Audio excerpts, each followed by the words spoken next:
Bonjour à tous, aujourd'hui on se retrouve pour une nouvelle vidéo sur Final Fantasy XIV A Realm Reborn, de nouveau contre l'un des primordiaux du jeu, et le tout dernier primordial du jeu en fait, puisqu'il s'agit de Garuda, une invocation donc assez connue qui était déjà disponible dans la version, dans la toute première version du jeu en fait, mais qui est vraiment très différente de ce qu'on devait combattre dans cette première version, puisque à l'époque le combat contre Garuda, du moins le combat dans le scénario était relativement très simple, alors que là on se rend compte tout de suite que la difficulté du jeu c'est quand même pas mal augmenté. Je pense que le jeu doit être en train de nous préparer peut-être au endgame et les futurs donjons qui viendront après, c'est-à-dire le labyrinthe de Bahamut ainsi que la tour de cristal pour l'instant, et il y a d'autres qui en seront rajoutés après comme le combat des Mogs. On sait que le combat des mobs arrivera à une mise à jour future. Alors là elle fait une attaque spéciale où il faut aller se cacher derrière les piliers qui ne sont pas invincibles par contre, donc ça il faut faire assez attention.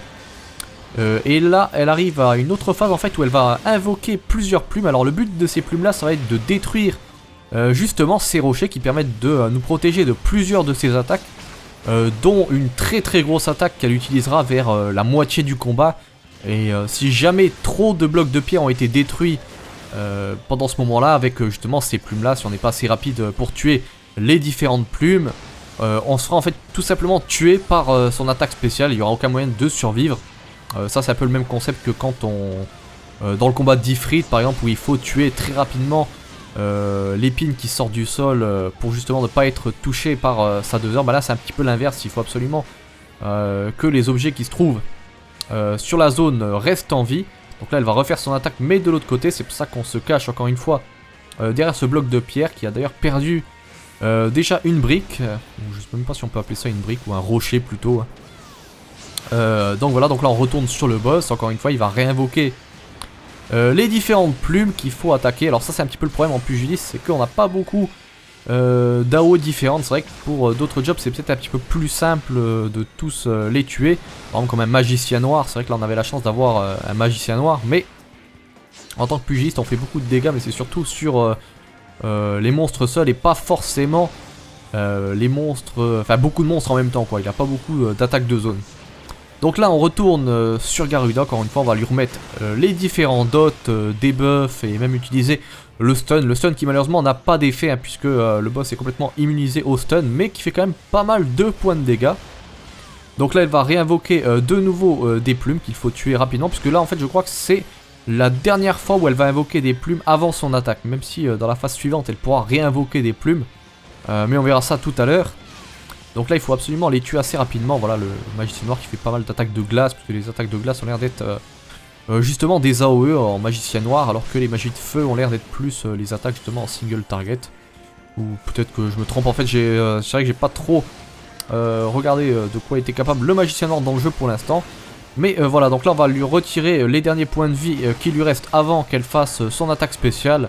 L'attaque qu'on pourrait comparer à la 2 heures en fait, si jamais vous avez joué à Final Fantasy 11, c'est-à-dire c'est là vraiment la très grosse attaque de l'invocation. Donc voilà, il faut se protéger par les blocs de pierre. Les blocs de pierre qui viennent de se faire détruire à l'instant même, hein, ça c'est le gros problème, c'est qu'à partir de maintenant on pourra plus se protéger avec les blocs de pierre, mais elle aura plus certaines de ses attaques. Donc aussi ce qu'on peut voir c'est que tout autour de la zone elle vient de créer une espèce de cyclone. On peut voir qu'il y a comme des barrières violettes. Je ne sais pas d'ailleurs pourquoi c'est violet, mais on va dire une fois qu'on passe ces barrières là, on va tout de suite se faire renvoyer au milieu de la zone, donc avec le cyclone, et se prendre pas mal de points de dégâts. C'est pour ça qu'il faut éviter le plus possible de se faire toucher. Donc là elle va faire une attaque je crois frontale, et bon, vu qu'elle est au milieu de la zone, on peut facilement l'esquiver. C'est la même attaque en fait que tout à l'heure, mais vu que maintenant elle se trouve au milieu de la zone, on peut l'esquiver. On n'a plus besoin des rochers justement. Et voilà, elle vient de réinvoquer donc plusieurs plumes qu'il faut tuer assez rapidement. Non pas parce que ce coup-ci elle risque de casser les différents rochers vu qu'il n'y a plus de rochers, mais parce qu'elles font certains points de dégâts, surtout pour les mages. Donc ce qu'on a fait, voilà, c'est utiliser, je sais même pas si c'est comète ou météore, mais voilà, c'est la transcendance ou la limit break du magicien noir, qui est en fait une AOE et qui va nous permettre de tuer tous ces monstres là assez rapidement. Et c'est d'ailleurs pour ça qu'on pourra malheureusement pas utiliser la limit break du pugiliste ou du monk, hein, qui fait quand même beaucoup de points de dégâts dans tout ce qui est à chaque fois qu'une cible est seul. Donc là voilà, ça c'est le gros point final de cette invocation, c'est qu'elle envoie voilà, une très grosse AOE. Et le seul moyen de l'esquiver, c'est apparemment d'aller au milieu en fait, enfin pas au milieu de la zone, mais justement aller dans cette zone où c'est qu'il y a l'espèce de barrière violette, puisque en fait le cyclone disparaît pendant qu'elle fait cette attaque là. Et il faut justement aller se cacher apparemment dans ce cyclone là et très vite revenir, puisque ensuite le cyclone réapparaît. Et donc si jamais on reste dans cette zone là, on peut se prendre pas mal de points de dégâts. Et en général, si jamais on arrive à survivre à cette attaque là, le boss est plutôt fini, puisqu'il a pas beaucoup de points d'énergie ou quoi que ce soit. Donc là il va pas tarder à tomber, et ça va être d'ailleurs la fin de cette vidéo.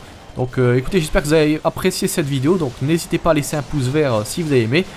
N'hésitez pas à mettre la vidéo dans vos favoris, à la partager, à laisser un commentaire, à vous abonner. Et puis c'est tout, voilà. Bonne journée à tous et à la prochaine.